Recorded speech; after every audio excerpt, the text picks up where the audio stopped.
¿Ven mi pantalla?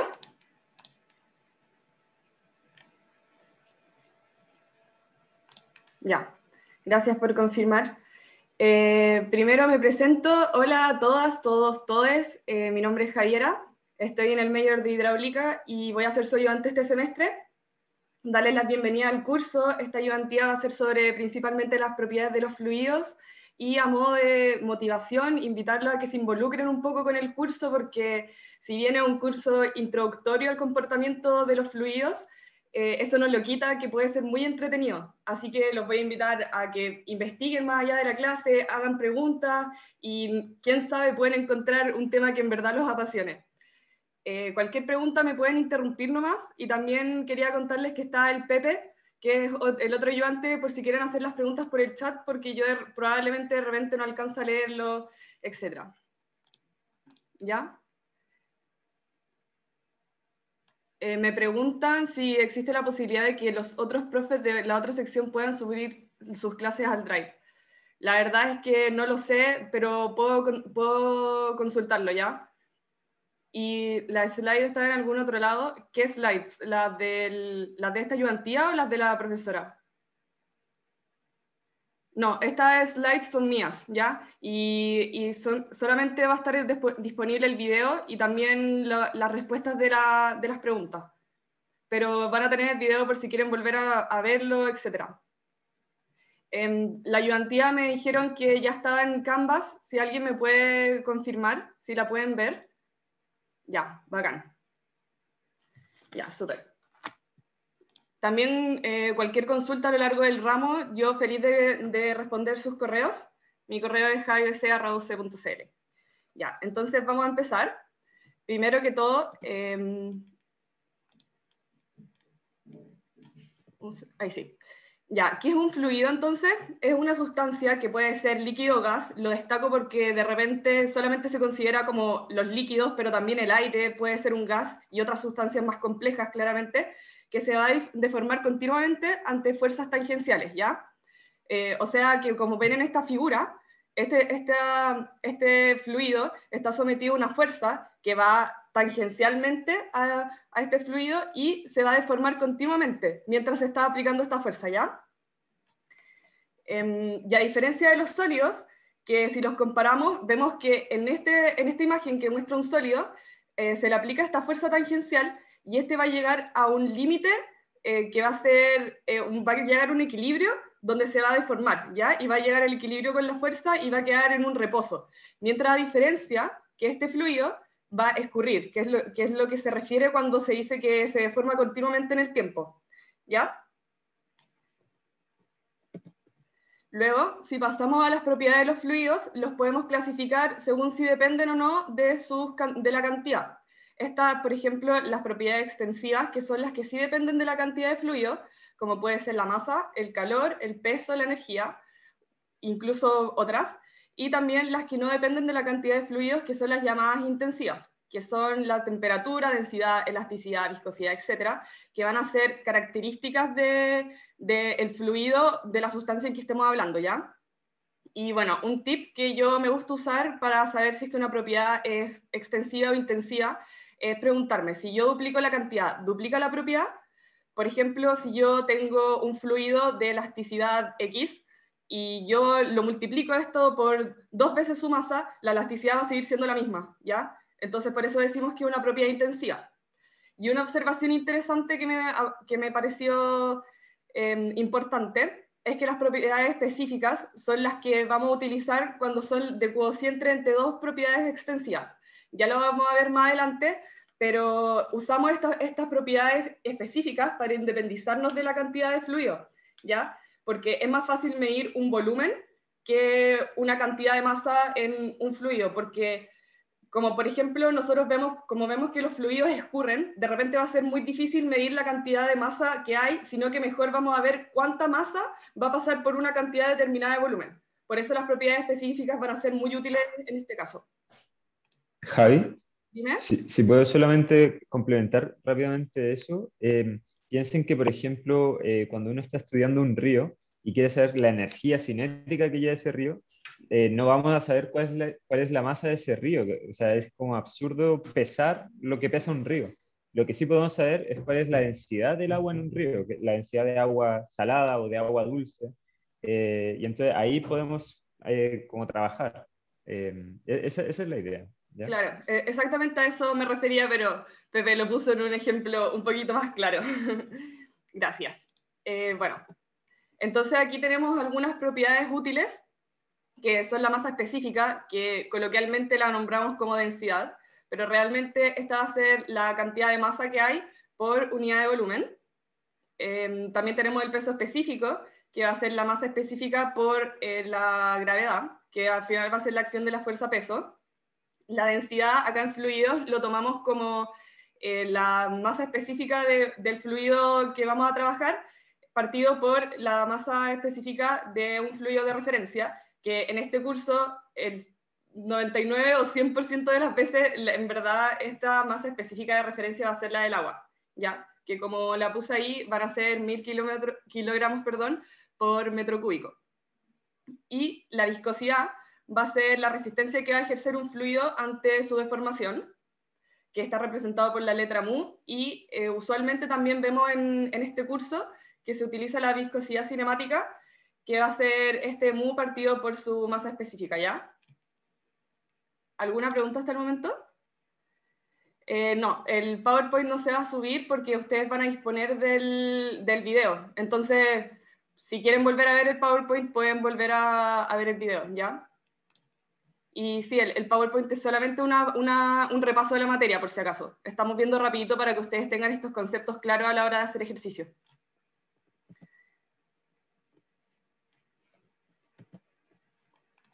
Segundo que no se me cambia. Ahí sí. Ya. Ahora pasando a otro tema, tenemos el famoso esfuerzo de corte, que corresponde a una fuerza tangencial aplicada a este fluido por el área, por unidad de área. Por ejemplo, si vemos en esta imagen, acá tenemos un área de fluido donde agarramos este diferencial de área y se le aplica una fuerza, que en este caso estamos viéndola en forma diferencial, y esta se puede descomponer en su componente normal, que en este caso no nos va a interesar para el esfuerzo de corte, y su componente tangencial, ¿ya? Entonces, el esfuerzo de corte va a estar determinado por este diferencial de la fuerza tangencial sobre su diferencial de área. Por lo tanto, la fuerza tangencial total que va a tener este fluido va a ser la suma de todos estos esfuerzos de corte que van a ocurrir en los diferentes diferenciales de área, ¿ya? Y eso se representa como la integral de los esfuerzos de corte sobre el diferencial de área. Ya. ¿Se entiende todo hasta ahora? Si es que alguien me puede decir. ¿Van bien?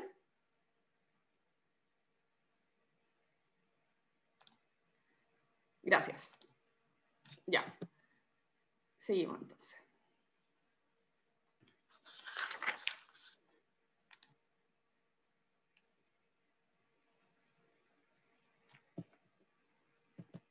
Ahí sí.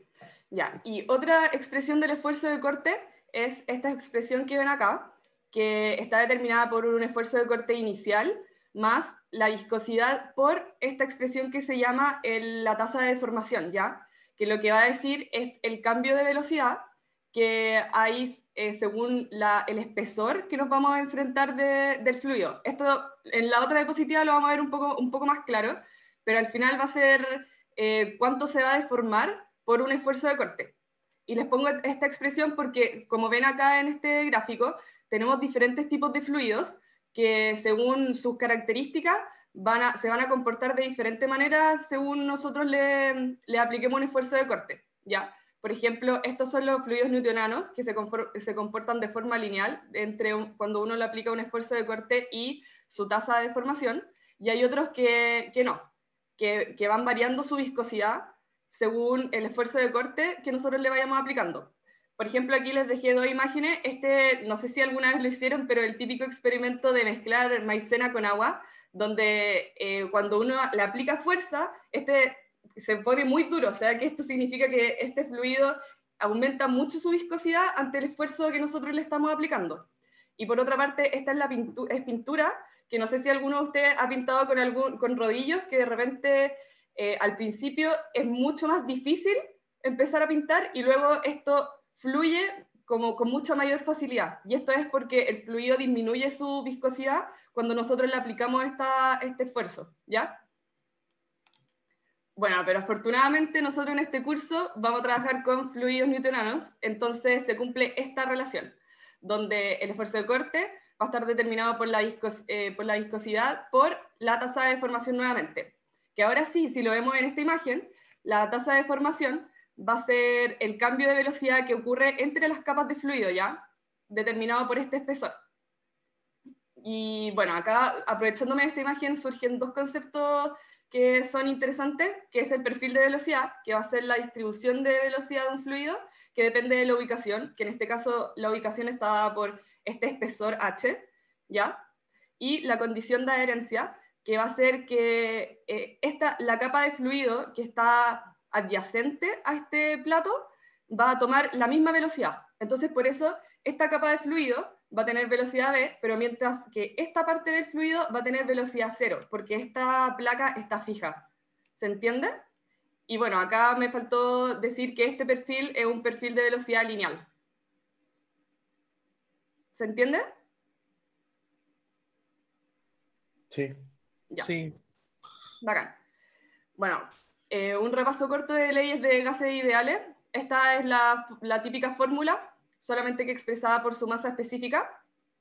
Y también existe esta otra fórmula que es de proceso termodinámico, que está porque la presión es igual a una constante por su masa específica elevado a un alfa. Y este alfa va a depender del proceso termodinámico que estemos hablando. Por ejemplo, para el caso isobárico, que es cuando la presión es constante, como sabemos que esto tiene que ser constante, alfa va a tener que valer 0 para que esto se haga 1, y así la presión nos quede constante, ¿cierto?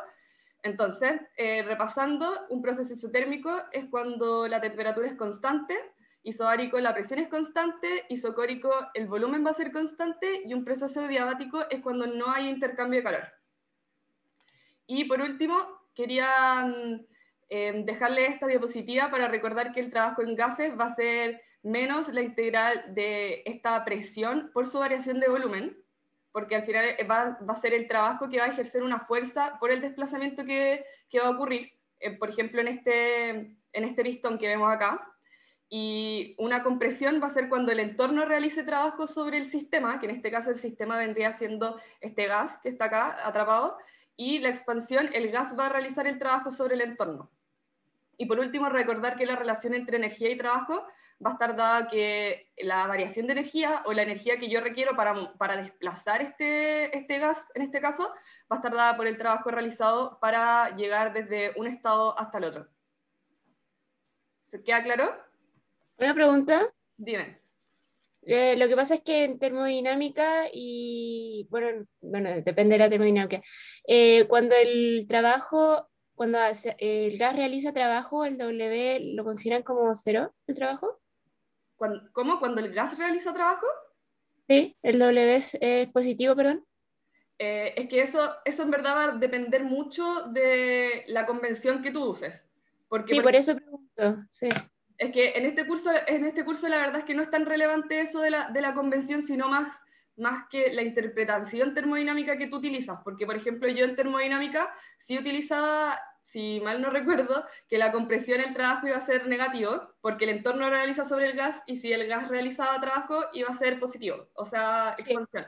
Pero aquí vamos a ver un ejemplo en la ayudantía en que en verdad no va a dar consistente con eso, entonces a la conclusión que llegamos es que solamente va a depender de la interpretación termodinámica que tú uses y también de esta fórmula, porque al final esta tiene un menos, por ejemplo, ¿cachai? Entonces, en este curso solamente utilizamos que compresión, el entorno realiza trabajo, y expansión, el gas va a realizar el trabajo.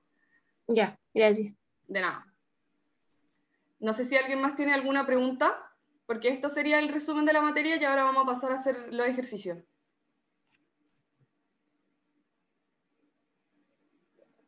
Asumir eso como un no. Ya.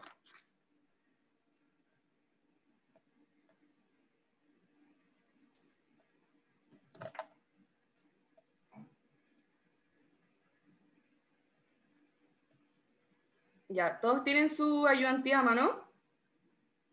Todos la encontraron, ¿cierto? Supongo que sí, si no tuvieron problema. Ya, bacán. Vamos a partir por el problema 2 porque es más sencillo que el 1 y mejor ir de menos a más. Bueno, voy a leer. Dos fluidos de viscosidad mu1 y mu2 son contenidos entre dos placas delgadas de área A. Los espesores de cada fluido son H1 y H2 respectivamente. La placa superior se mueve con velocidad constante v, mientras que la placa inferior se encuentra fija.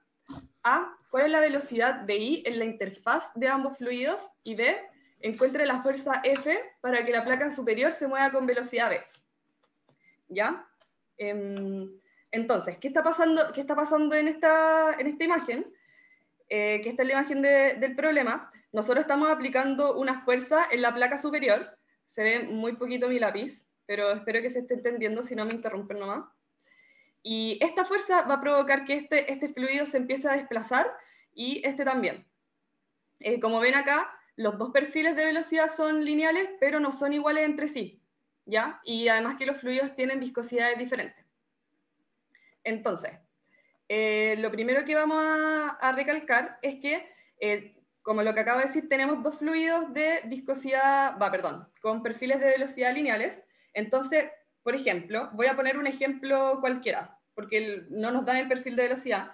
Si nosotros consideramos que el perfil de velocidad es igual a 2i, por ejemplo, cualquiera de los dos, y nosotros derivamos esto, y decimos que de u a de i es igual a 2, nos va a quedar que el esfuerzo de corte es constante, ¿ya? Porque la viscosidad no va a variar y por la ley de viscosidad de Newton, que les recuerdo que era mu por el du sobre di, va a quedar una constante, ¿ya? Lo mismo va a pasar para los dos fluidos, entonces decimos que el esfuerzo de corte 1 y el esfuerzo de corte 2 van a ser constantes, ¿ya? Y esto quiere decir que este esfuerzo de corte se va a transmitir por todas las capas de fluido, va a ser igual, ¿ya? Y esto sucede porque los perfiles son lineales. Entonces, después podemos ver que por fuerzas de acción y reacción, si nosotros nos fijamos en esta parte, en la interfaz de los fluidos, vamos a tener que, para que se cumpla estas fuerzas de acción y reacción, la fuerza que ejerce un fluido tiene que ser igual a la fuerza que ejerce el otro, ¿cierto? Entonces se va a cumplir que F1 va a ser igual a F2. Y recordemos por la definición de una fuerza tangencial en este caso, esto va a estar dado que el tau 1 por el área va a ser igual a tau 2 por el área, ¿ya?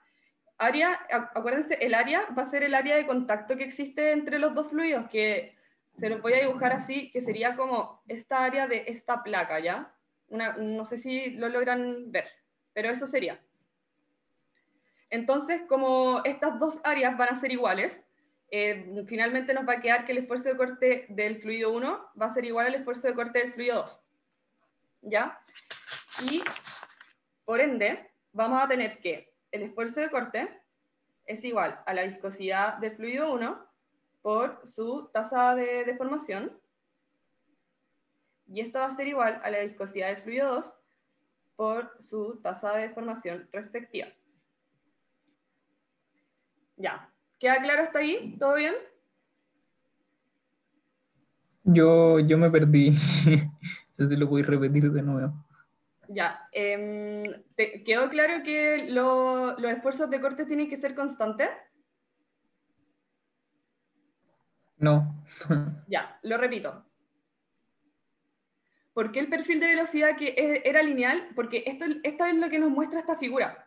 Por ejemplo, a ver, les voy a hacer un pequeño dibujito acá. Si el perfil de velocidad no fuese lineal, pues tú podrías hacer algo así, ¿cachai? O cualquier otra figura distinta. Pero acá nos muestran que este perfil va a ser lineal. Los dos tienen perfil lineal, pero son distintos. Entonces, ya, voy a volver a explicar lo de que los esfuerzos de corte son constantes. Yo aquí hice un ejemplo me tomé que por ejemplo, el perfil de velocidad de cualquiera de estos dos fluidos iba a ser 2i, solamente para ejemplificar y para demostrar que esto iba a ser constante. Entonces, si tú derivas esta expresión, que u igual a 2i, va a quedar que la derivada es 2. Y como el esfuerzo de corte, recordemos que es mu por la tasa de deformación, que en este caso vendría siendo esto, esta viscosidad, como el fluido, estamos trabajando con fluidos newtonianos, no va a variar. Entonces, como este es constante y este es constante, tau tiene que ser constante. ¿Se entiende?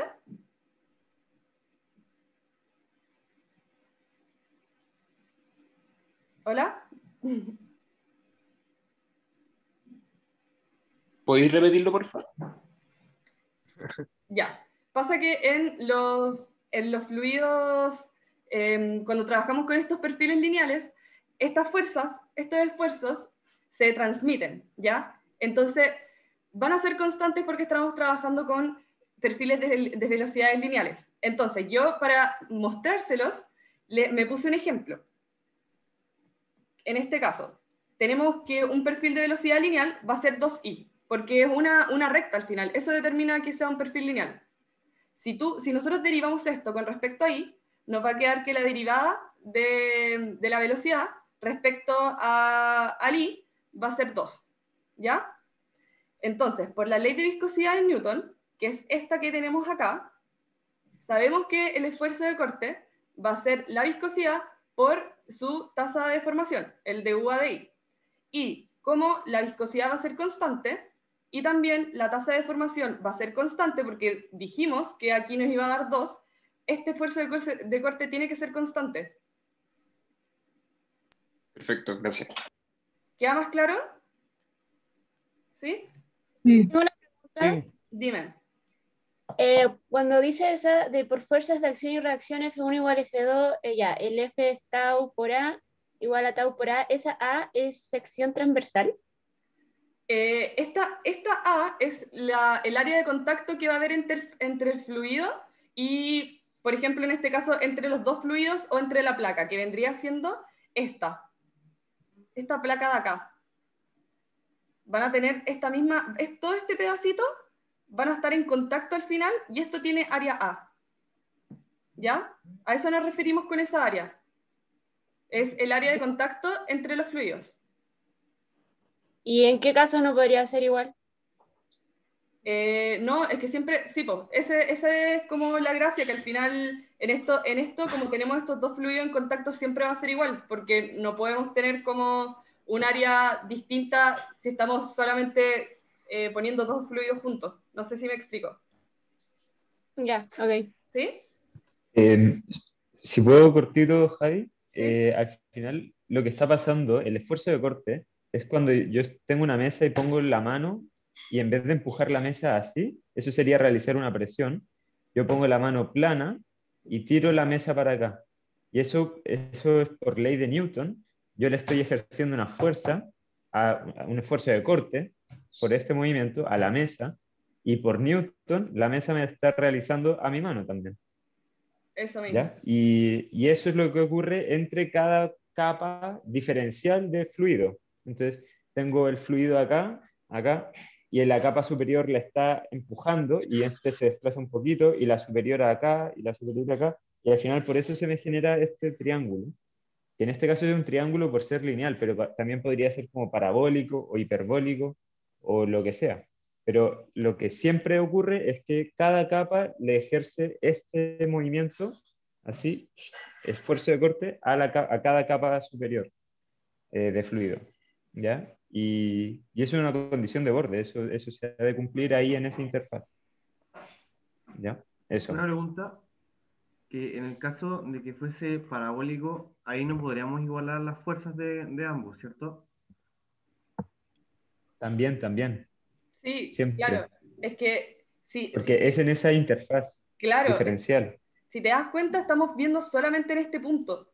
Acá solamente vamos a tener que, siempre las fuerzas van a ser iguales, Ah, porque acá estamos analizando esta interfaz ok. entre los dos fluidos. ¿Se entiende? Sí, sí. Ya. Entonces, habíamos quedado que como los esfuerzos de corte son iguales, por ley de Newton, va a ser la viscosidad del fluido 1 por su tasa de deformación, que va a ser igual a la viscosidad del fluido 2 por su tasa de deformación, ¿ya? Ahora vamos a separar, vamos a analizar cada perfil, ¿ya? Que este perfil 1 corresponde a este fluido, ¿ya? Entonces, primero vamos a poner las velocidades. ¿Qué velocidad tiene que ir acá abajo? Si este fluido está unido a una placa fija. 0, muy bien. Y la velocidad acá va a ser la velocidad de la interfase, que no sé si se los dije, pero denotamos la velocidad I como la velocidad de la interfaz, que va a ser esta que va a estar aquí, ¿ya? Interfaz entre ambos fluidos. Entonces, como el fluido 1 termina al final en esta interfaz, la velocidad que va a haber acá va a ser la velocidad de la interfaz, ¿ya? Y bueno, entonces el esfuerzo de corte de 1 va a ser la viscosidad del fluido 1 por el cambio de velocidad partido en su cambio de altura. Acá, si se dan cuenta, lo estamos discretizando, porque como estamos trabajando con una recta, al final esta tasa va a ser solamente la variación, ¿ya? Entonces, esto va a quedar que la viscosidad del fluido 1 va a ser la velocidad de la interfaz menos 0, que es la velocidad inicial, partido por su cambio de altura, que va a ser H1. ¿Queda claro? Sí. Bacán. Sí. Entonces, ahora pasando al perfil 2, que va a ser el fluido que va a estar por encima, bueno, aquí ya lo había puesto, pero la velocidad inicial del fluido va a ser, de la capa inferior, perdón, va a ser la velocidad de la interfaz, mientras que la capa superior, la que está unida a la placa, por la condición de adherencia que vimos, va a tomar velocidad V, ¿ya? Entonces vamos a hacer lo mismo que hicimos para el fluido 1, que va a ser que el esfuerzo de corte del fluido 2 va a ser la viscosidad del fluido 2 por su variación de velocidad sobre la altura. Y esto va a ser viscosidad 2, B, que es la velocidad de la placa, menos la velocidad de la interfaz partido sobre H2, ¿ya? Entonces, luego de esto, como dijimos acá arriba, que estos esfuerzos de corte son iguales, los podemos igualar. Y va a quedar que la viscosidad 1 por la velocidad de la interfaz sobre la altura 1 tiene que ser igual a la viscosidad del fluido 2 por su tasa de deformación, que dijimos que era la velocidad V menos la velocidad de la interfaz sobre la altura 2, ¿ya? Y les recuerdo que lo que nos estaban pidiendo es la velocidad de la interfaz de ambos fluidos.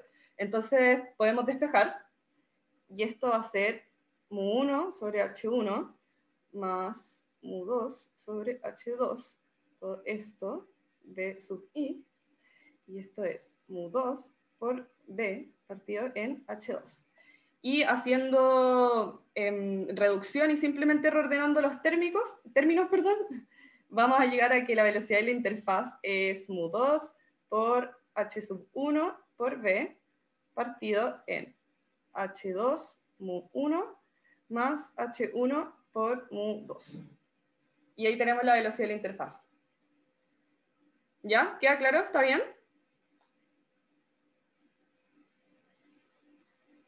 Si alguien tiene alguna pregunta, puede hacerla. Gracias, Carla. Gracias.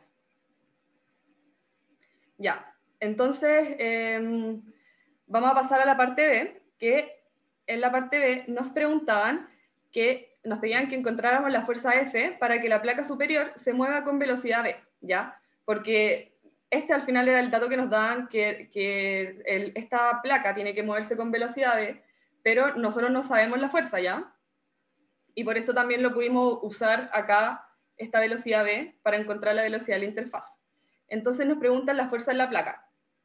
Y si usamos la misma relación que sabemos del esfuerzo de corte con la fuerza, sabemos que la fuerza va a estar determinada por el esfuerzo de corte por el área, ¿cierto? Y esto, si lo vemos según la ley de Newton, va a quedar que va a ser mu2 por la tasa de formación del fluido 2, por su diferencial de área, por su diferencia de altura, perdón, por el área, ¿cierto? Y esto, si nos acordamos de lo que habíamos calculado anteriormente, esto va a ser la viscosidad del fluido 2 por la velocidad v menos la velocidad de la interfaz sobre la altura 2 por el área. Entonces, eso vendría siendo nuestra fuerza. ¿Por qué usamos el fluido 2? Porque este es el que va a estar en contacto con la placa, con esta placa de arriba que estamos viendo. Entonces, como queremos calcular esa fuerza, vamos a usar este fluido, ¿ya? Entonces, reemplazando V sub I, que era la velocidad de la interfaz, nos va a quedar que la fuerza en la placa va a ser la viscosidad del fluido 2 por H sub 2, B menos la velocidad, mu sub 2 por H sub 1 por B, partido en H sub 2 mu 1 más H sub 1 por mu 2. Y todo esto por el área, donde recordemos que esta expresión que acabo de escribir es la velocidad de interfaz que la calculamos arriba. Y bueno, si hacemos una reducción y reordenamos esta expresión, que no, el álgebra aquí no es lo principal que quería mostrarles, va a quedar que la viscosidad del fluido, la fuerza en la placa tiene que ser la viscosidad del fluido 2 por la velocidad v por el área, que estos son todos datos que los dan, por H sub 2 por 1 menos mu sub 2 H sub 1 partido en H sub 2 por mu sub 1 más H sub 1 por mu sub 2. Y esa es nuestra respuesta de nuestro ejercicio. ¿Queda claro? Esto tiene un paréntesis. Sí. Javi, yo tengo una duda Dime. sobre el área. Lo que pasa es que no sé si las son iguales o varían, por ejemplo, de la interfaz y de la placa. No, estamos considerando que son las mismas, porque al final lo que nosotros estamos viendo acá, no sé si ustedes entienden lo que estamos viendo acá, pero es como, estamos viendo como el espesor de un fluido. Por ejemplo, no le pego mucho al dibujo, ¿ya? Pero lo voy a hacer igual. Por ejemplo, si nosotros tenemos como este paralelepípedo, esta cajita de fluido, nosotros lo que estamos viendo es como esta parte de acá, como el espesor al final.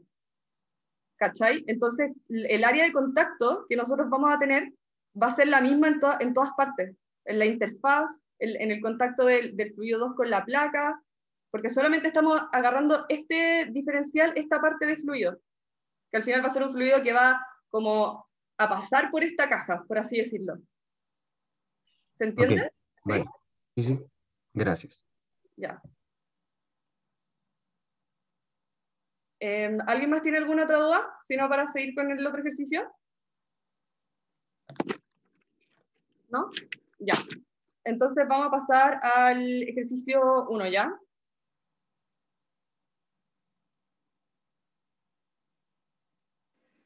Ya. Voy a leer. Un cono sólido de ángulo 2θ y base de radio RO rota a una frecuencia omega dentro de un descanso fijo de forma cónica, tal como se indica en la figura. Entre el cono y las paredes existe un fluido de viscosidad mu que ocupa un espesor h.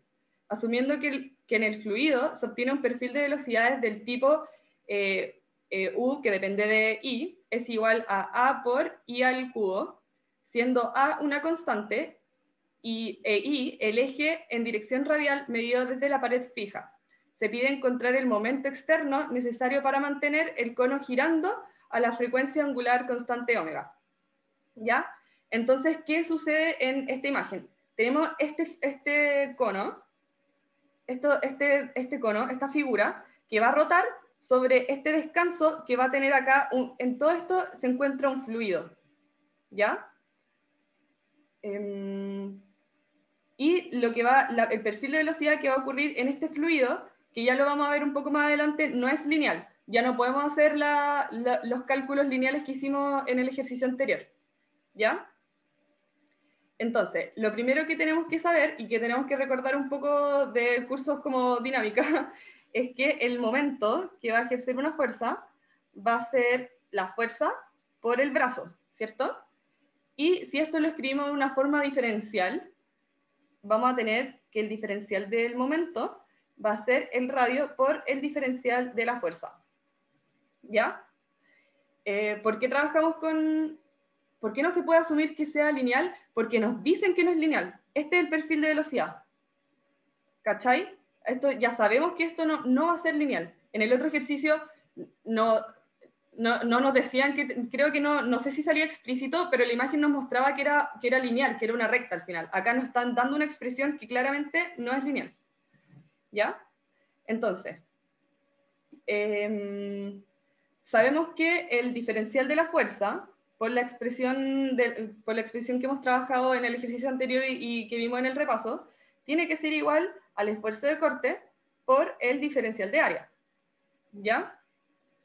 Y por ley de viscosidad, que acá se las volví a dejar, sabemos que es la viscosidad por la tasa de deformación, el diferencial de fuerza tiene que quedar, que es la viscosidad, por la tasa de deformación, por el diferencial de área, ¿ya?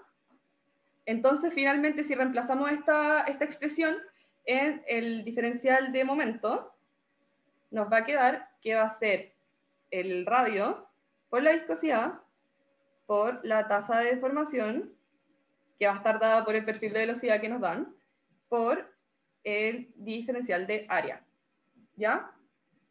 Entonces, si analizamos un poquito esta expresión que encontramos acá, podemos ver que este radio va a ser un radio variable, entonces lo tenemos y después lo vamos a necesitar para poder encontrar el momento total, porque acá estamos trabajando con diferenciales, y este radio, si lo ven, va a depender de en qué altura del cono estemos. Por ejemplo, acá el radio va a ser RO, pero acá va a ser menor, y así sucesivamente.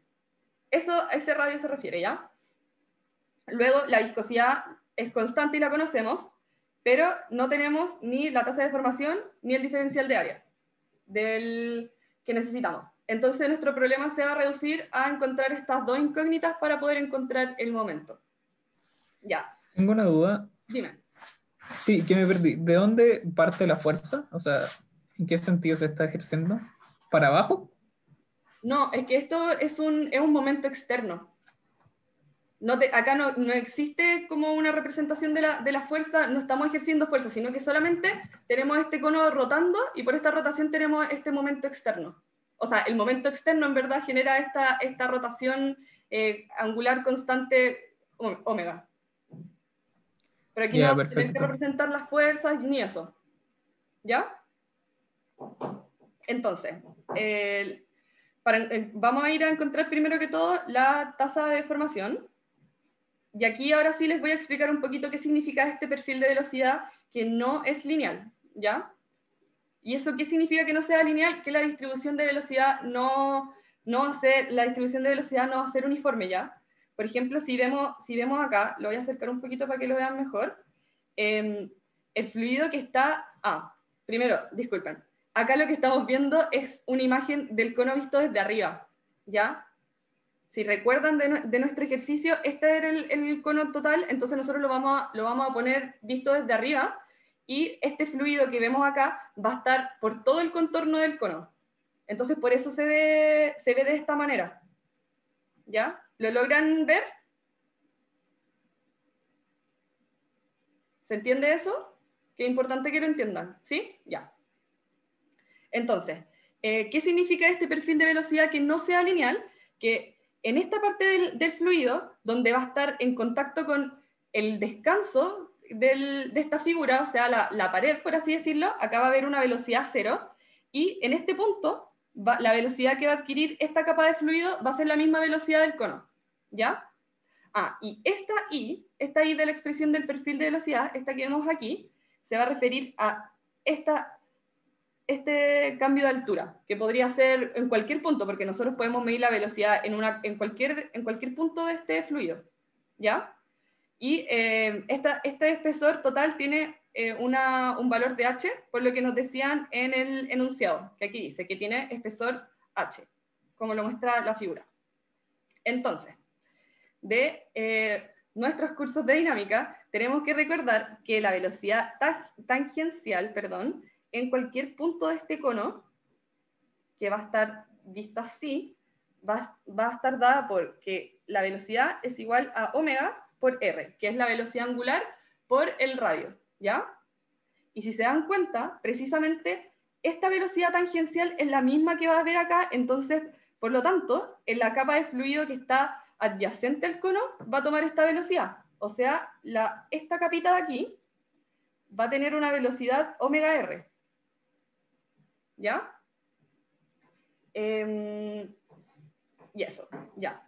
Una vez sabiendo esto, entonces por movimiento circular uniforme, sabemos que la velocidad va a estar dado por omega r y vamos a reemplazar en 1, que 1 es el perfil de velocidad.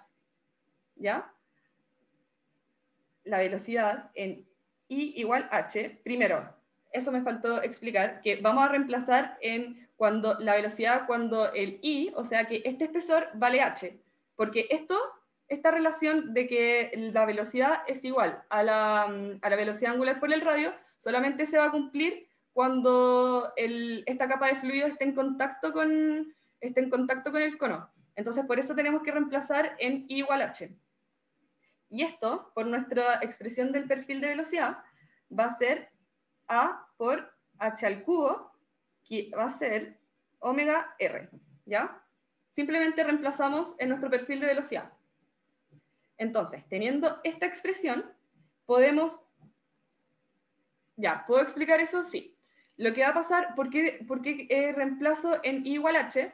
Porque al final, esta expresión que está acá, la de que la velocidad es igual a omega por r, se va a cumplir cuando solamente en cualquier punto que esté en contacto con el cono. Porque, por ejemplo, si tú mides la velocidad en otra parte, acá no está en contacto con el cono, entonces como que no puedes asumir eso. En cambio, acá simplemente reemplazamos en h, porque es el punto que nos interesa, porque en esta capa de fluido la velocidad va a ser omega r. ¿Ya? ¿Se entiende mejor? Ya. A ver, un segundo. ¿Dónde está descansando el fluido en la pared negra, ahí se considera I igual 0? Sí. Eso mismo. Aquí, en este punto de acá, va a ser I igual 0, y en este punto de acá va a ser I igual H. Ya. Una vez entendido eso, entonces, obtenemos esta expresión, que A por H al cubo es igual a omega R, y podemos despejar el A, que era una constante. No alcanzo a ver el puntero. Sí, es que se ve súper poquito. Voy a rayar ya, si es que cuando quiera mostrar algo. Disculpa, ¿cuál era la pared? No tiene... No me quedó claro. ¿Cómo? ¿Cuál era la pared negra? Cuando se refería a la pared negra, como que no alcancé a ver eso. Sorry, es esta. Porque nosotros, Okay. esta es la pared que nosotros tenemos en contacto con el fluido, y si vamos a nuestro corte de vista superior, la pared negra va a estar acá. Perfecto. Está rodeando todo este fluido. ¿Ya? Ya. Ya. ¿Alguien más creo que tenía una pregunta? ¿No? No, yo no tenía preguntas. Te estaba preguntando, o sea, sí tenía una pregunta. Si tienes láser como puntero en la aplicación. No, Ya. sí, Ya, entonces, nada que hacer. Vale. Bueno, pero voy a rayar nomás, no importa. Ya, entonces seguimos y vamos a encontrar nuestra expresión para que dijimos que era una constante, pero era desconocida, que va a ser omega r partido en h al cubo. ¿Ya? Ya, eso por un lado, vamos a dejarlo ahí reservado. Y ahora lo que vamos a hacer es derivar nuestro perfil de velocidad. ¿Por qué queremos derivar nuestro perfil de velocidad? Este de aquí. Porque acuérdense que nosotros lo que estamos buscando en todo este tiempo ha sido la tasa de deformación, ¿ya? Entonces, si derivamos el perfil de velocidad, nos va a quedar que la tasa de deformación va a ser 3ai al cuadrado, ¿ya?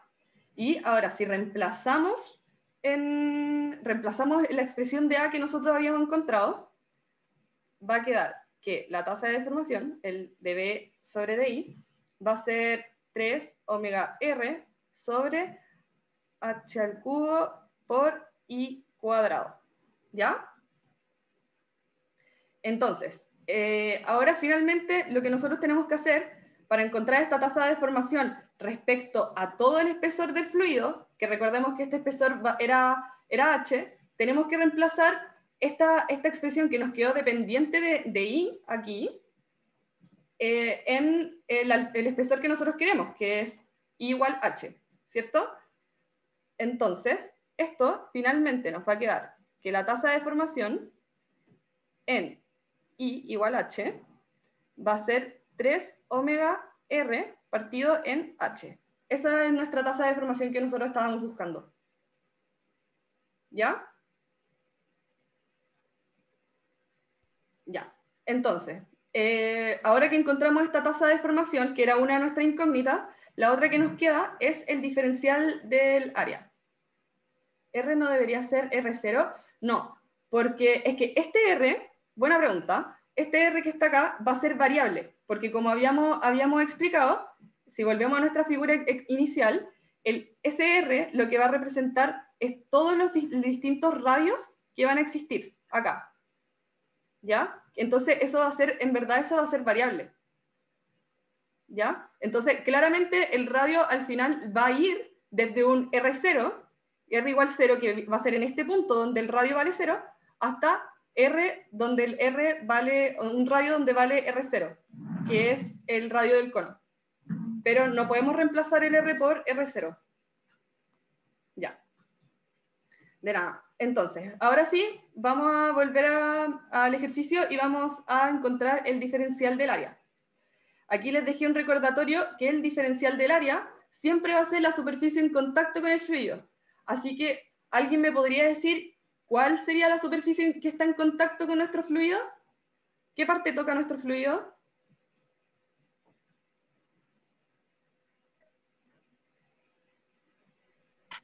La superficie del cono.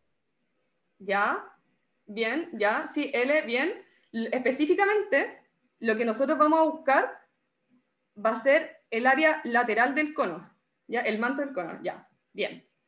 Que va a ser ese pedacito que acabo de dibujar. Entonces, la superficie en contacto con el fluido va a ser el área lateral del cono. Ya.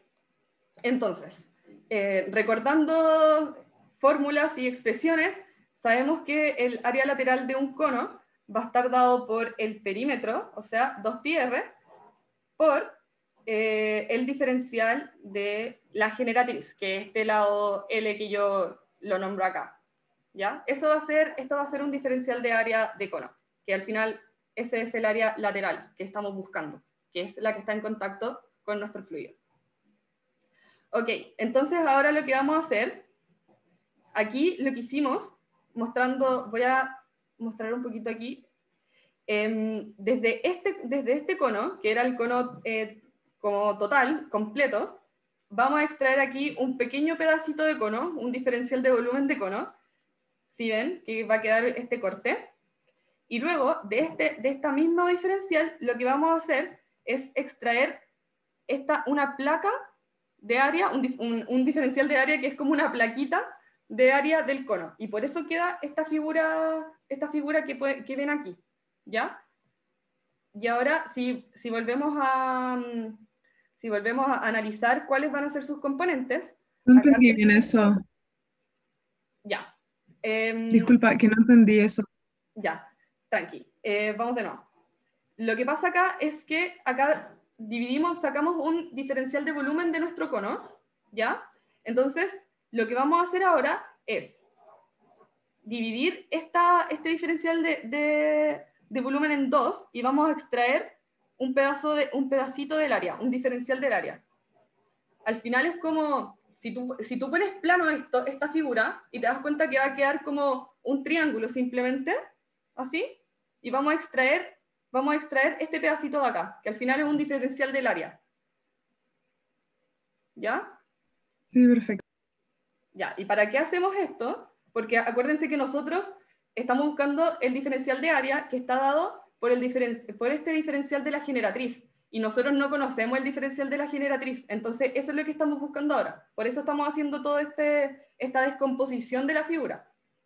Entonces, cuando extraemos esta figura de acá vamos a tener que este es el diferencial de la generatriz. Acá vamos a tener un diferencial de radio. Y esto va a ser nuestro diferencial de altura.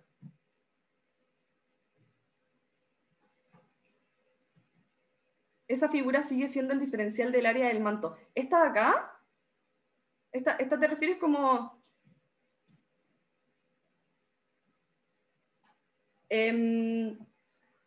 al final esto va a ser como... Sí, porque esta es como una placa lisa, como plana, por así decirlo, del área del cono, al final. Como si tú haces, si lo piensas, tú haces rotar esta figurita que está acá, la rotas así, va a tener tu diferencial de volumen.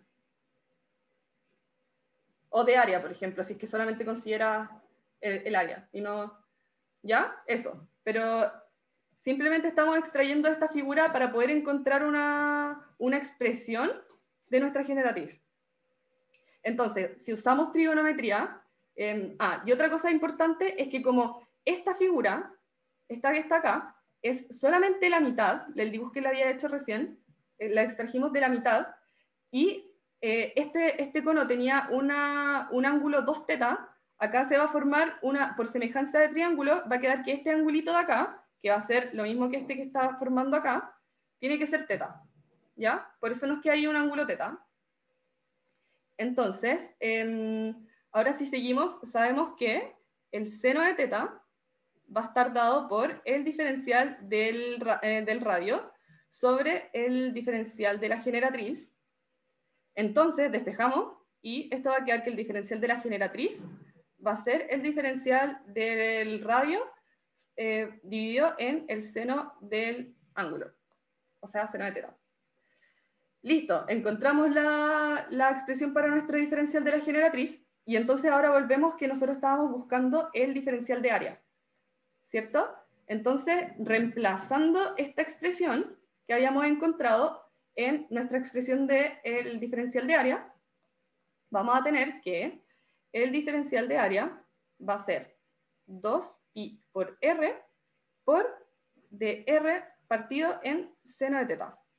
Eso va a ser nuestro diferencial de área que estábamos buscando, que corresponde al área lateral del cono. Ya. Entonces, ¿queda claro hasta ahí? ¿Todos bien? ¿Sí? Ya, bacán. Entonces, ahora, si recuerdan, lo que nosotros estábamos buscando era el diferencial del momento, porque nos piden el momento externo para mantener este cono girando a una velocidad angular omega. Entonces, si recuerdan que nosotros habíamos escrito esta expresión para el diferencial de momento, que venía de una fuerza por un área, que al final esta se iba a descomponer, de una fuerza por un radio, que al final esta se iba a descomponer, ¿cierto? Entonces, por eso habíamos llegado a esta expresión. Y como ya tenemos todas nuestras componentes, podemos simplemente reemplazar. Y esto va a hacer que el diferencial del momento va a ser el radio por la viscosidad por 3 omega r partido sobre h, que estos eran los datos que nosotros habíamos calculado. Les recuerdo que esta expresión que tenemos aquí era la tasa de deformación que nosotros calculamos arriba, por esto es un DA, ahora sí, por el diferencial de área, que lo tenemos aquí arribita, ¿cierto? que va a ser 2pi r por el de r partido en seno de teta. ¿Ya? Ahora, si reducimos esta expresión, va a quedar 6pi por mu por r al cubo partido en h por seno de teta. Entonces, como nosotros estamos buscando una expresión para el momento total, y aquí tenemos el diferencial, tenemos que integrar, y ahora sí vamos a integrar entre los radios que nos corresponden. Falta el dr, sí, toda la razón, muchas gracias. ¿Ya? Que va a ser cuando el radio es igual a 0 hasta el radio cuando vale R0, que es el radio del cono. Y el omega, sorry, discúlpenme, también falta el omega.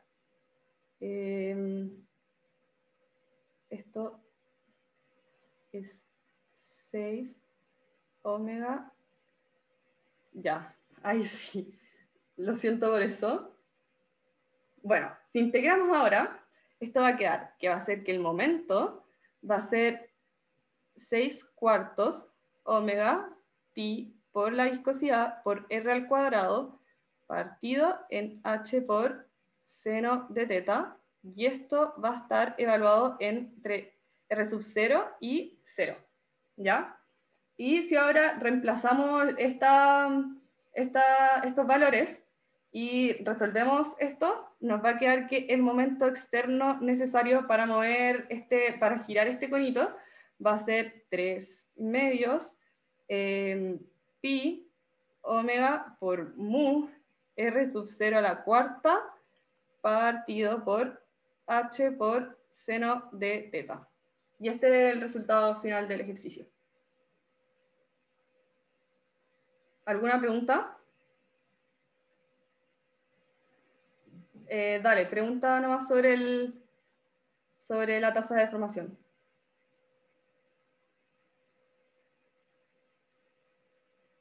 ¿Cómo sacaste que el DI es h partido en 3?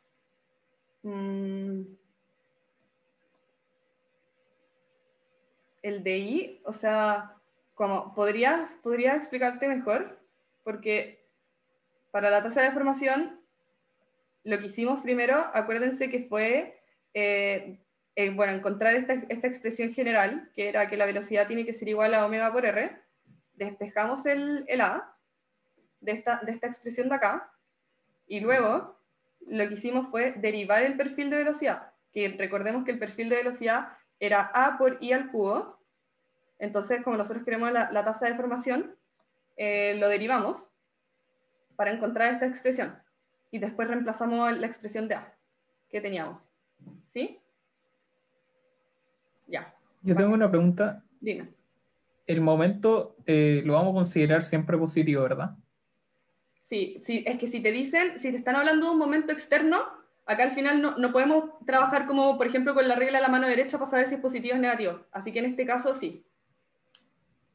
Ya, ok. Ya. Disculpa, ¿puedo hacer una consulta también respecto de lo que preguntó la compañera recién? Como Obvio. yo me perdí como en el último paso del DBADI. ¿Ya? ¿Cómo se llegaba desde la penúltima línea hasta la última línea? ¿Era solo evaluar en I igual H? Claro, creo que aquí solamente, sí, porque nosotros estamos evaluando en I igual H, que este es el espesor, y lo voy a hacer aquí arribita.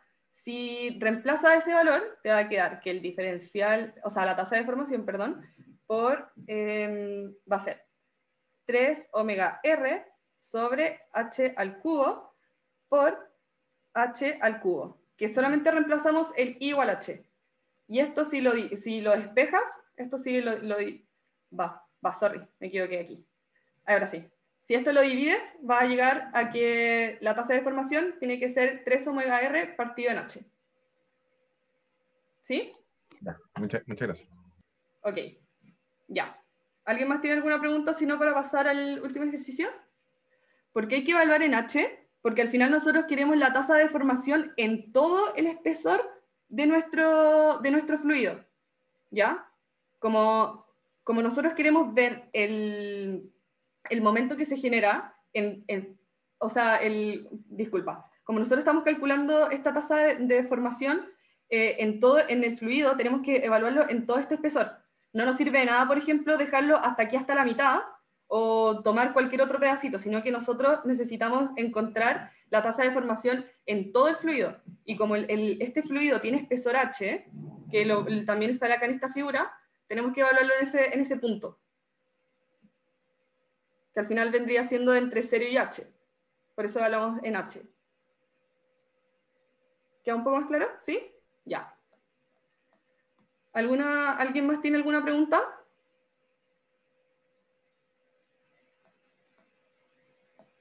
¿No? Ya. Entonces vamos a pasar al último ejercicio, que es sobre gases ideales. ¿Ya? Va. Entonces, vamos al ejercicio número 3. Ya. Ya, entonces, helio a presión absoluta de 180 kN por metro cuadrado con una temperatura de 20 grados Celsius se comprime adiabáticamente o isentrópicamente para terminar con un volumen igual al 20% de su volumen original. Determine la presión final asumiendo que conoce la constante del gas R igual a 2077 Nm por kilogramos por grado Kelvin y el exponente del proceso adiabático es igual a K igual 1,66. ¿Ya? Entonces, lo que sucede en este ejercicio es que tenemos un gas que se encuentra en un estado inicial y esto lo vamos a comprimir.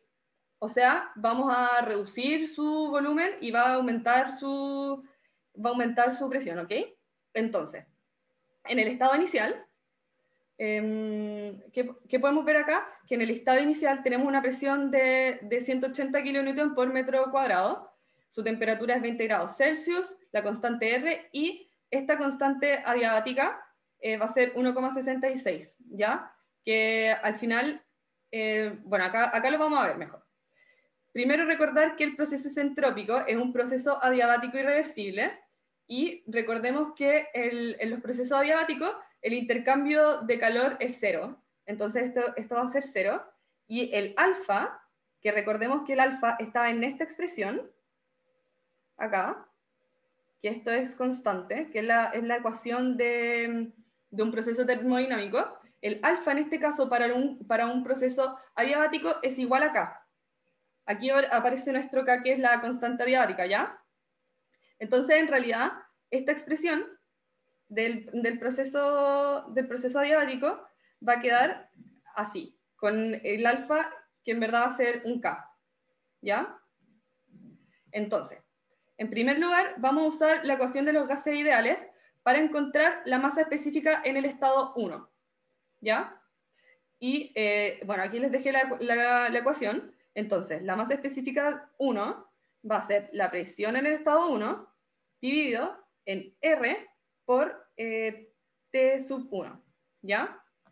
Y ahora, si esto reemplazamos por los datos que conocemos, va a ser 180 por 1000, que aquí simplemente lo estoy pasando de kilonewton a newton, dividido sobre 2077 newton metro sobre kilogramos Kelvin por 20, pero recordemos que esos 20 eran grados Celsius y tenemos que pasarlo a Kelvin, entonces esto va a ser 273 Kelvin, ¿ya?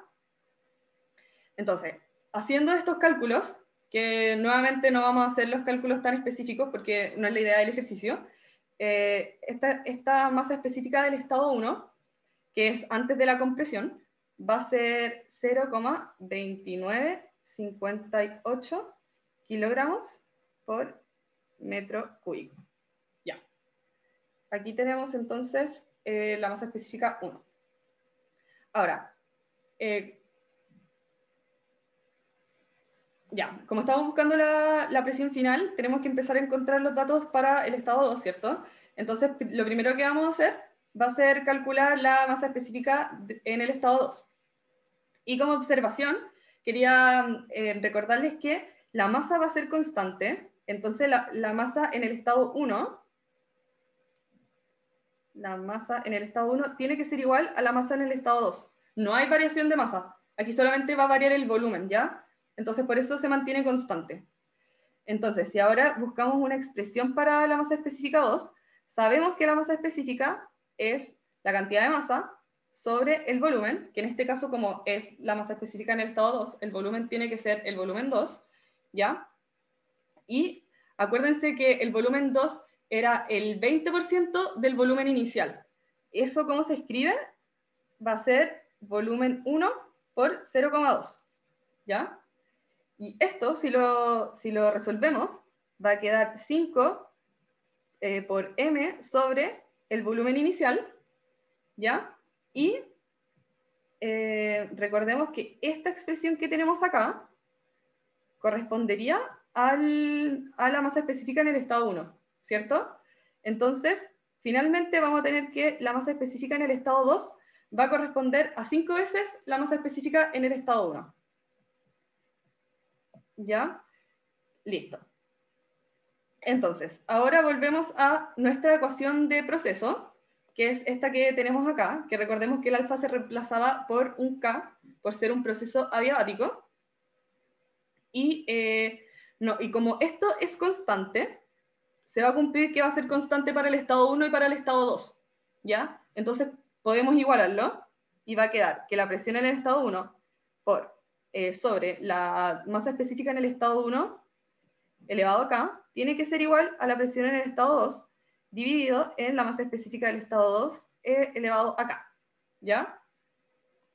Tenemos esa expresión. Y ahora simplemente tenemos todos los datos, tenemos la presión 1, tenemos la masa específica 1 y la masa específica 2, y solamente nos basta con reemplazar para encontrar la presión en el estado 2, que es el resultado que nos están pidiendo. Entonces va a ser 180 dividido en 0,2958, y todo esto elevado a 1,66, que es la constante adiabática, es igual a la presión en el estado 2, dividido en 0,2958 por 5. ¿Por qué este valor de acá? Porque recordemos que la masa específica en el estado 2 era 5 veces la masa específica en el estado 1, como lo que habíamos calculado aquí, ¿ya? Entonces por eso va a quedar esta expresión elevado a 1,66. Y ahora si despejamos, finalmente nos va a quedar que la presión en el estado 2 va a ser 2600 kilopascales. Y listo. Ese es el resultado que nos estaban pidiendo. ¿Queda claro?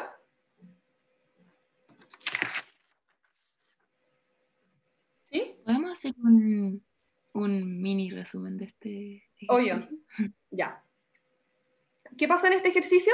Se comprime adiabáticamente, o sea, se va a comprimir este gas que vamos a tener, este helio, adiabáticamente, o sea que no va a haber un intercambio de calor, ¿ya? Eso va a significar.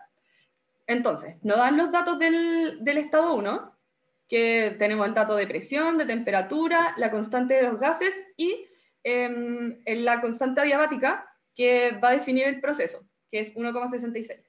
Entonces, por ser un proceso adiabático, sabemos que el intercambio de calor es 0 y que el alfa recordemos que iba a ser el exponente que iba a determinar el proceso termodinámico con el que estábamos trabajando.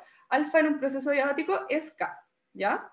Entonces nos va a quedar que esta expresión del proceso termodinámico es la presión dividido en la masa específica por elevado a K, que es la constante adiabática.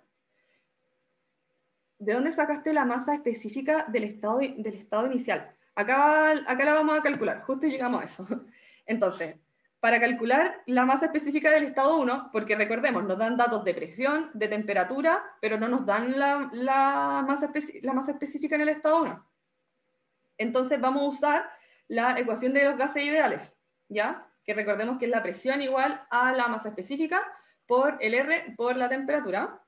Entonces, la masa específica en el estado 1 va a estar dada por la presión en el estado 1 dividido en R por la temperatura 1, ¿ya? Y estos datos los tenemos todos. Tenemos la presión 1, tenemos el R y tenemos la temperatura 1. Entonces vamos a reemplazar simplemente y vamos a obtener que la masa específica en el estado 1 va a ser 0,2958 kilogramos por metro cúbico. ¿Ya? Bacán. Y recordemos, súper importante, que tenemos que siempre ser consistentes con las unidades. Si este R nos dieron en newton metro partido en kilogramo por grado Kelvin, esto también tiene que ser Kelvin sí o sí. ¿Ya? Luego, después de haber encontrado esto, calculamos la masa específica en el estado 2, que recordemos que una expresión general para la masa específica siempre va a ser masa partida en volumen, y el volumen 2, que nos habían por enunciado, nos dicen que es el 20% del volumen 1. Entonces, esto va a ser esta expresión de acá. Finalmente, resolviendo esto, nos va a quedar que 5 veces la masa dividido en el volumen 1, que esta expresión de acá, recordemos que es la masa específica 1, nos va a quedar entonces que la masa específica del estado 2 va a ser igual a 5 veces a la masa específica del estado 1. ¿Ya? Finalmente podemos usar esta ecuación del proceso termodinámico, que como esto es constante, esto va a ser igual a una constante, puede ser igual para los dos, va a ser igual para los dos estados, entonces por eso podemos igualarlas. Y simplemente reemplazamos todos los datos que tenemos todos los datos excepto la presión, y despejamos nuestra presión 2, que va a ser 2600 kilopascales. ¿Ya? Gracias. De nada. Entonces vamos a ir rapidito al último apartado, que dice, un tanque de aire comprimido contiene 5 pies cúbicos de aire a 137 libras-fuerza sobre pulgada cuadrada a presión absoluta. Estiman la energía en pies por libra-fuerza requerida para comprimir este aire desde la atmósfera, asumiendo un proceso isotérmico ideal. Entonces, lo que nos están pidiendo es que tenemos un aire de la atmósfera que se va a comprimir hasta un volumen de 5 pies cúbicos, ¿ya? A esta presión de 134,7, ¿ya? Entonces nos están pidiendo la energía que se requiere para hacer esta compresión. Entonces, en el estado inicial, que va a ser el gas libre en la atmósfera, vamos a tener que la presión 1 va a ser una atmósfera, porque es gas libre, y esto si lo transformamos a esta unidad de fuerza, que es libra-fuerza por pulgada cuadrada, va a quedar que es 14,7. Lo estamos transformando a esta unidad porque nos están pidiendo en estas unidades para llegar luego hacia el resultado final, ¿ya? Porque después del estado final lo tenemos en esta unidad. Entonces por eso lo transformamos. Luego el estado final va a ser el gas comprimido, donde va a ser que el volumen 2 son 5 pies cúbicos, la temperatura 2 son 20 grados Celsius y la presión 2 van a ser 137,4 libras-fuerza sobre pulgada cuadrada. Ok, entonces, ¿qué pasa en una compresión térmica? En primer lugar, es que la temperatura 1 tiene que ser igual a la temperatura 2, porque es isotérmico, recordemos que algo isotérmico es igual temperatura, y como estamos comprimiendo, sabemos que el volumen inicial tiene que ser mayor al volumen final. Sí, exactamente como dice Pepe. Nunca se les va a pedir que sepan de memoria las conversiones raras, ¿ya? Es solamente para el efecto de este ejercicio que lo hacemos así rápido. Bueno, aquí les voy a mostrar este gráfico, que es un gráfico de presión versus volumen, donde lo que pasa acá es que vamos a comprimir el gas, o sea que este proceso va a ir del estado 1, que es el que vemos acá, hacia el estado 2, que es el que vemos acá, donde va a disminuir su volumen, pero va a aumentar su presión cuando estamos comprimiendo este gas, ¿ya? Y esta curva que vemos acá representa un isoterma, que son las curvas donde la temperatura va a ser constante, ¿ya? ¿Por qué además hago este gráfico? Porque recordemos que el trabajo entre un estado y otro es menos la integral del volumen final sobre el volumen inicial de la presión por el diferencial de volumen, ¿cierto? Esa es la fórmula que nosotros habíamos visto en el repaso, y esto mismo es lo mismo que esta integral, esta área de la curva, sorry. Entonces, esa área que vemos debajo del gráfico va a ser el trabajo necesario para llevar al gas desde el estado 1 hacia el estado 2. ¿Ya? Entonces, bueno, repitiendo esta fórmula, sabemos que la variación de energía, como vimos en el resumen, va a ser igual a el trabajo necesario para llevar desde el estado 1 al 2, que esto va a ser a menos la integral de la presión por el diferencial de volumen. La energía es lo que nos están pidiendo, recuerden eso. ¿Ya? Entonces, ahora de la ecuación de gases ideales, que se las voy a volver a anotar, recordemos que es ρ RT, sabemos que la presión en función del volumen va a ser nRT partido en volumen. ¿Por qué en verdad lo estamos escribiendo así, de esta forma, la típica como PV igual a RTN? Porque al final, como nosotros vamos a querer integrar esto que está acá, que es del trabajo, necesitamos una expresión de la presión en función del volumen. Simplemente por eso lo estamos escribiendo de esta forma, ¿ya? No es que una sea más válida que la otra, etc. Entonces, ahora lo que vamos a hacer es reemplazar en nuestra ecuación del trabajo, que va a ser que el trabajo para llevar del estado 1 al 2 va a ser la integral de nRT partido en B por el diferencial de volumen, ¿cierto?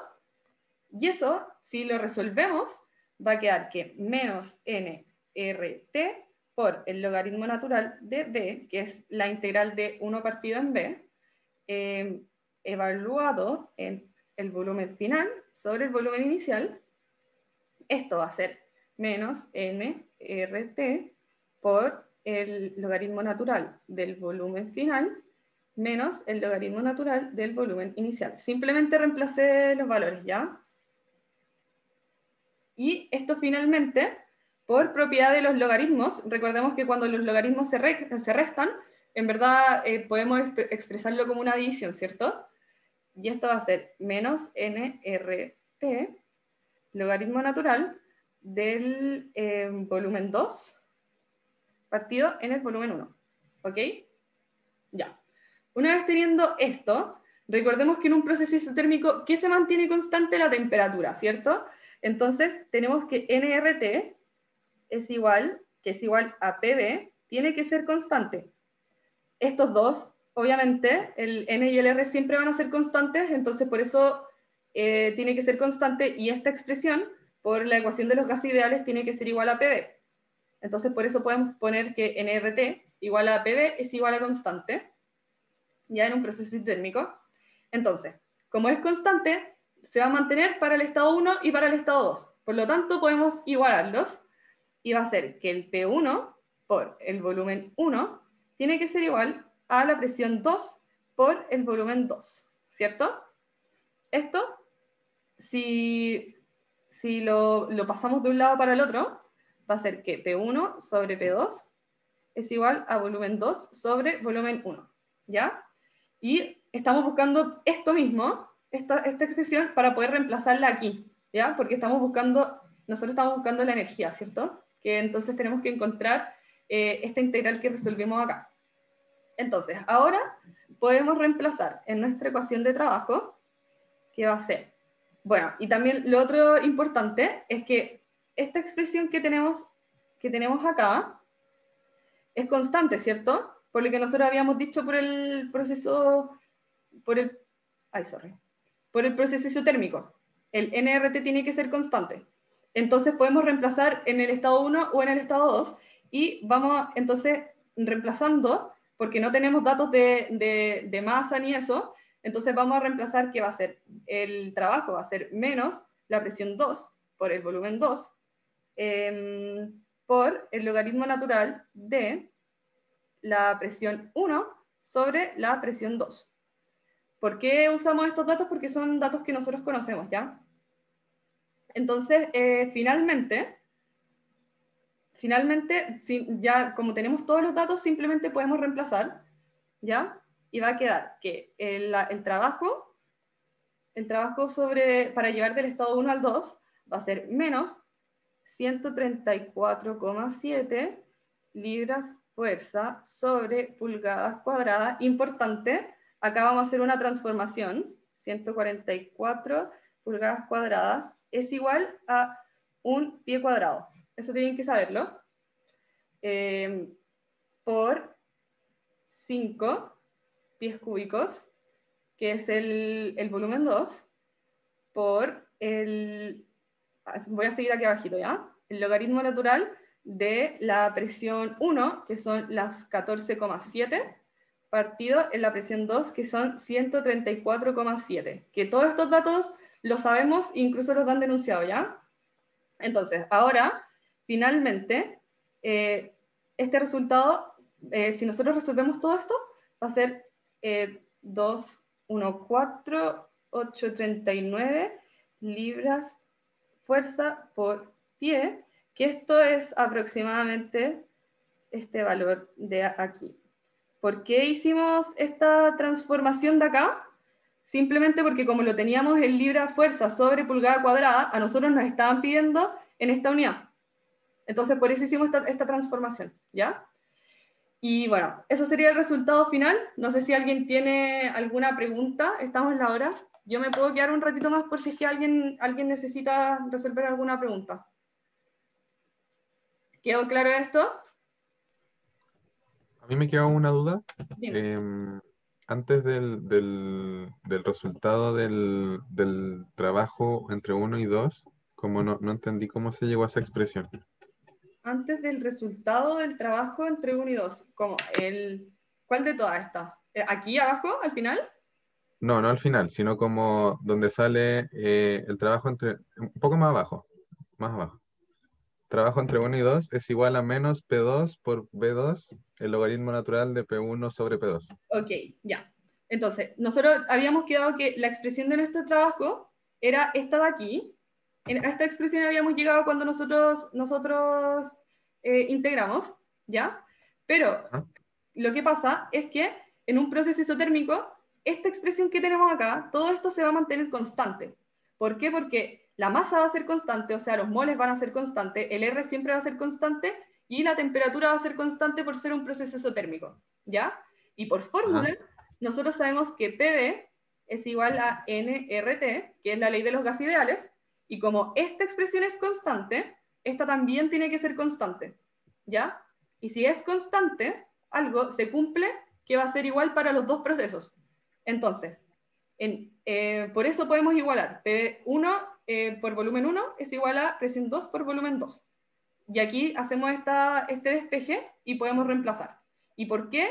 En esta expresión de acá, que nosotros reemplazamos estos valores, por lo mismo que te acabo de decir. Porque como es constante, podemos reemplazar en el estado 2 o en el estado 1, da lo mismo. La cosa es que va a quedar que esta expresión es igual a esto. Entonces, por eso reemplazamos por presión en el estado 2 por el volumen en el estado 2. ¿Queda más claro? Ok. Sí, ahora sí. Bacán. ¿Alguien más tiene alguna pregunta o algo?